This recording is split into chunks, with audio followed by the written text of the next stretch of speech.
At eto na nga, nagbukas na nga pala ang pinakaabangan ng lahat. Ang iba-ibang klase mga pagkain na matitikman dito na pinipilahan at talaga naman dinudumog. Eto na nga ang pinakamagandang night market dito mismo sa loob ng Abu Dhabi. Ano-ano nga ba talaga ang meron dito? At tulad na lang nga nitong naming nakita, walang pangalan pero makikita nyo pala ang napakamura ng mga presyo ng mga tinitinda nila dito. Ihaw-ihaw na talaga naman pinipilahan at dinudumog. At kaya naman tinikman na natin to. May masarap na sausawan at ang tinitinda nilang masarap na isaw at ang pakpak ng manok. Isa nga to sa mga night market na makikita nyo mga nag-iihaw-ihaw. Street food style nga pala ang tinitinda naman nila dito. Maraming pwedeng kainan at kaya naman nag-ikot-ikot pa kami dito. Ito naman yung pangalawang pinuntahan natin, Indonesia Cuisine. Indonesian food naman dito ang matitikman nyo sa kanila. Isa nga rito sa napansin namin na pinipilahan, Indonesian okay vegetable na may kapartner na masarap na sausawan. Ito yung klase ng okay na walang pinagkaiba sa Pilipinas. Pero local o Indonesian nga pala ang gumagawa. Malutong ang pagkakagawa at masarap ang lasa. Hindi ko alam kung anong tawag sa may sausawan na to. Pero yung Indonesian okay nga nila tagalang bumabagay dito sa mismong masarap na sausawan. Dito naman tayo. Isa nga rito sa dinudumog sa mismong loob ng night market. May inihaw ng leg part ng manok, nakasisiling plate na pagkain. May inihaw na isaw at hotdog. Mas marami ang pumipila dito. Napakarami talagang pwedeng kainan. Ito naman yung isa pa sa aming mga napansin. Halos pinipilahan din sila. Nagtitinda naman sila ng iba-ibang klase mga kakanin. Dito nagtitinda nga pala sila ng special bibingka. Bangon.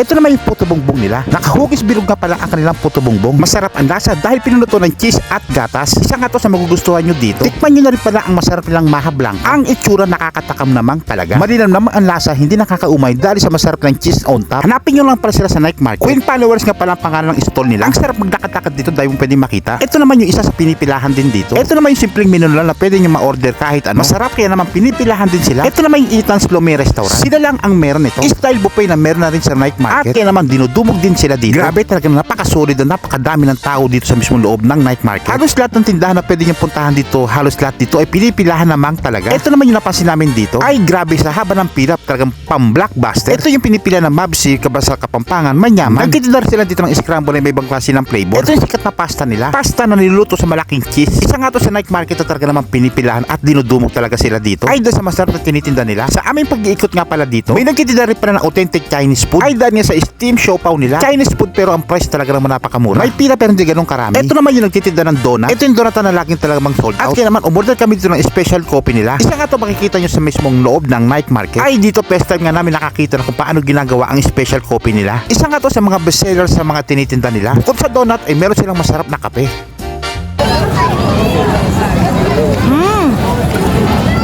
Oh my God. Oh my God. I'm perfect.